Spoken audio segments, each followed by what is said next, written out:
Hi, we're Ryan and Laura. And this is a van tour of our self-converted Citroen Relay. Hope you enjoy.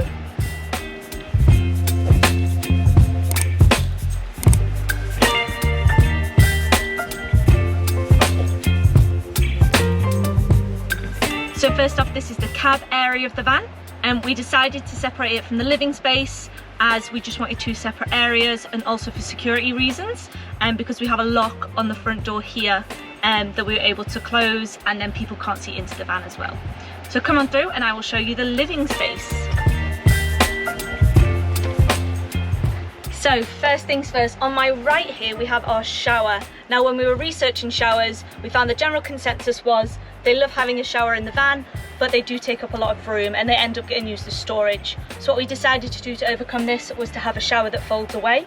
So let me show you how this works. So first we unlock it here, and then both the doors open up here, and we have our shower tray that folds out at the bottom. So to do this, you just twist these two areas and then it just folds down. We put these two doors together and it's held together with the pole that goes along the top, and this shower curtain will come down and have magnets around the edge to prevent water getting in the van. We also have these two seals that slot in either side as well, just to prevent water getting in the van and water damage from things. So to put it away, we just do the same thing but backwards. So the shower tray goes back up and goes back into the holes, and then we just close the two doors and you would never know that it was there.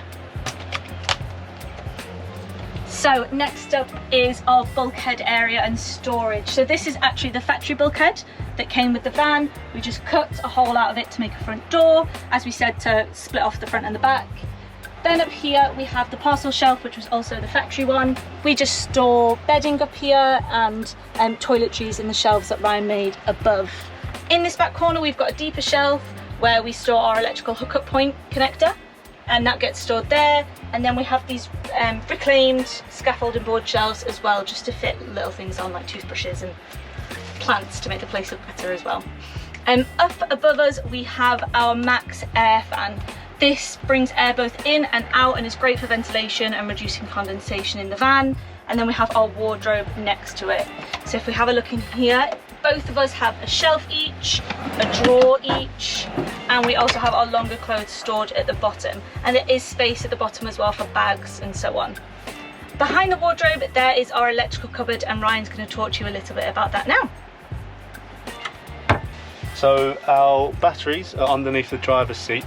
We've got 230 amps of lead carbon AGM batteries, and there's three ways of charging them. So one is you can hook up to 240, 230 volts. That powers this fuse board. We've got a battery charger underneath here, which then would directly charge the batteries. We've got our main way of charging the batteries, which is on all the time, is our solar charge controller. It's MPPT model. We've got 600 watts of solar on the roof, which I'll show you after. So that comes through the charge controller and then powers the batteries. And then we've also got a Victron battery to battery charger. So when we're driving and the alternator's on, the current also goes through to the leisure batteries. Our 12 volt system, which runs throughout the van, all comes from this fuse board. So we've got the series, everything that's run from 12 volts on here.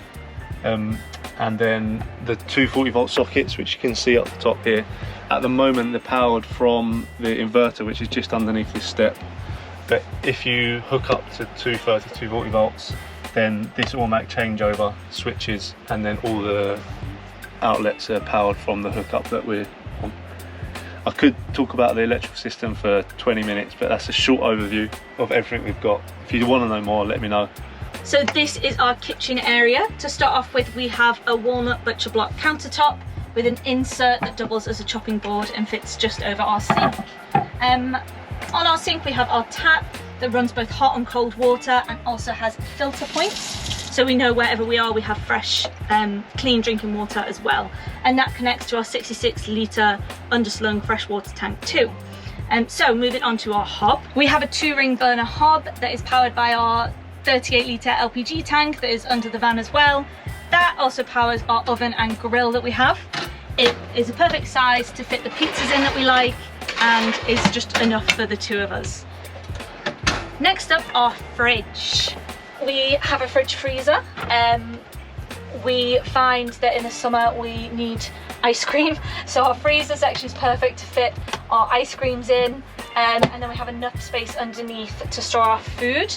We can store about 5-6 days worth of food for the two of us in here, so a good enough space for the things that we need, and yeah, a good little fridge. So there are our appliances, and Ryan's now going to talk you through the rest of the kitchen. Our overhead storage, we have our pots and pans for cooking, our dry goods, and an abundant amount of hot sauce. All the cabinets or drawers, they all have this locking mechanism here, so you push it to lock it, and what it means is you can't open it, so nothing can fall out when you're driving. Then you have this magnet, and then that allows you to open it. If you park up somewhere, push it shut, and it means that you can just continue to open and close it. Further along, we've got these again, reclaimed scaffolding boards with custom made brackets to stop anything from falling off. Got one here and then one down that side.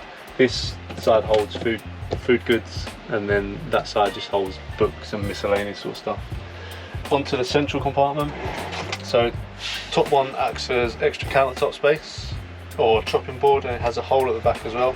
So what it means is if you have the food waste bin open in this drawer, when you're chopping, your waste can go straight into the bin. This drawer has a compartment for glasses, cutlery and plates. All the plates have individual slots, all the glasses are felt lined and the cutlery is felt lined as well, so to minimise rattling. This is all our utensils, pot handle, scales, knives, and then a felt lined compartment for the bowls as well.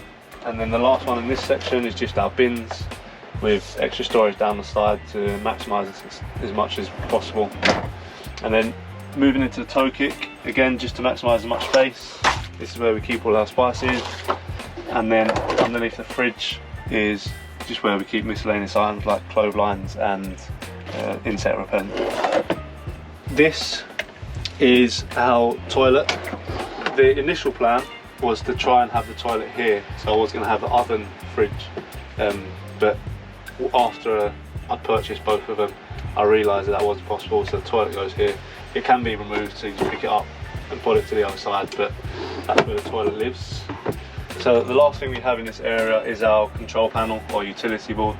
So we have our solar display, our inverter on off, the control for the Propex, a reading for how much water we have, and then a series of buttons. This one controls the light just underneath there. This one's free at the moment, so if we need to hook anything up we can. And then we've got the gas on off and then water pump as well. This is just a master switch, so if we wanted to turn all the 12-volt appliances off, we can switch that. We can also remove the key, so it'll stop people from tampering with it. And we also house these remotes, so this controls a max air fan, and then this controls, we've got LEDs around the perimeter of the van, so you can change the colours, mood lighting, etc. So some more storage we have is above the wheel arches. We've got one behind the sofa over here, which stores all of our camping gear, so our chairs, our table, and our camping cooker. This as well is a storage box where we store our laundry bag and kind of other things such as our hammock and stuff, so that gets stored there. And then underneath the sofa we also have some drawers as well that kind of just store all the stuff that we don't need to access often because it's not the easiest to get to. And here is our sofa, the perfect place to watch the TV. Now this was designed and made by Ryan and his dad, and all it does, it works as a concertina, so it can be lifted up and makes our bed system, and that just means that the end here is connected to these two metal connection points, and it just balances on top.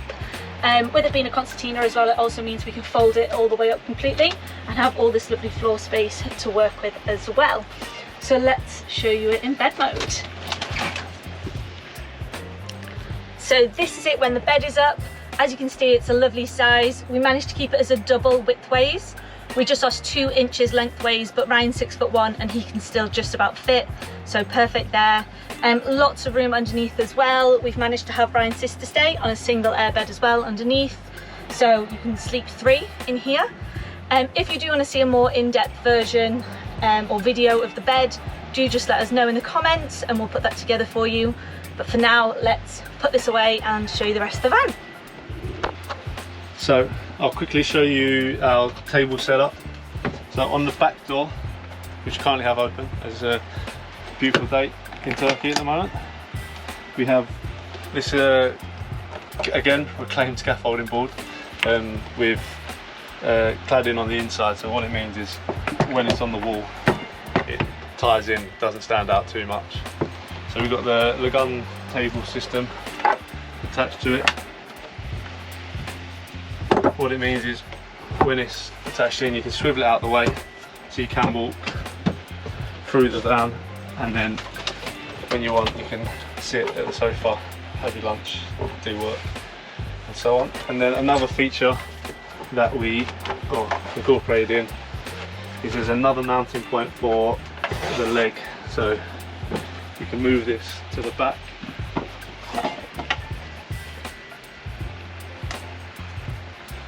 and then you can have the table outside, and we've got a portable stove, so we can put this on here, have a barbecue out the back. We've got a barbecue hookup point underneath, so we can use this to cook for the night. Another feature that we've incorporated in is just these wooden crate boxes here. So use of shoe storage, some on both sides of the van. So mine's meant to be the top one, these aren't mine, these are Laura's. And then we've got the bottom one, which is for Laura's shoes, hooked for towel storage. And then what we do is we'll go up onto the roof and we'll show you the outside of the van as well.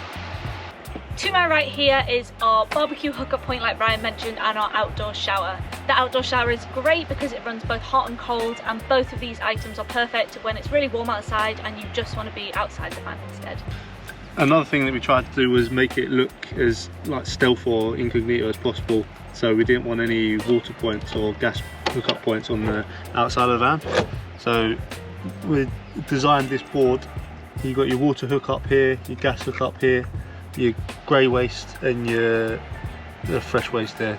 So that just slides away when you're not using it, and then when you need to fill up or dump, you slide it down like so. And then these padlocks hold it into position so it won't slide down as you're driving along. Keeps it out of sight so no one knows, or a few people know as possible, that it is a camper. And then behind the passenger seat we have a telescopic ladder which allows us to get up onto the roof.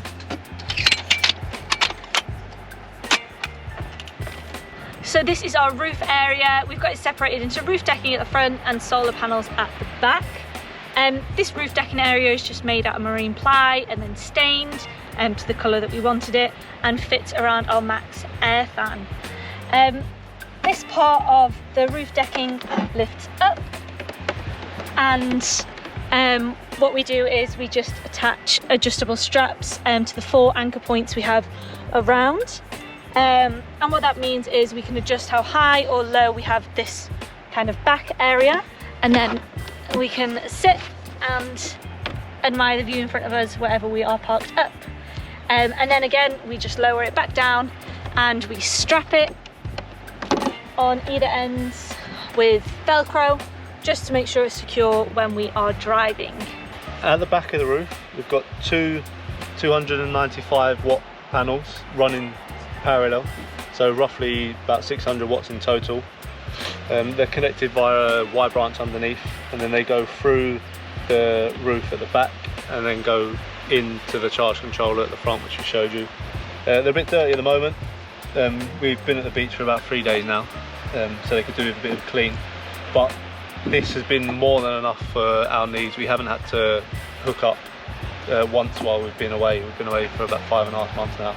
So the solar panels partnered with the battery-to-battery charger that charges as you're driving. This is more than enough for our needs. So that's it for the roof, and that concludes our van tour. Thank you so much for watching our van tour. Hopefully you liked it. and if you did like it, do make sure to give it a like. We'd really appreciate a subscribe as well, as we do hope to be putting more content out of both our travels and our van as well. If there's a lot of things we like not rushed over, but we went through it as quickly as we can just to make sure this video is not too long. But if there's anything that you want to see in more detail, like the roof decking, the bed or the electrical system, let us know and then we can expand on that. Lovely. See you next time.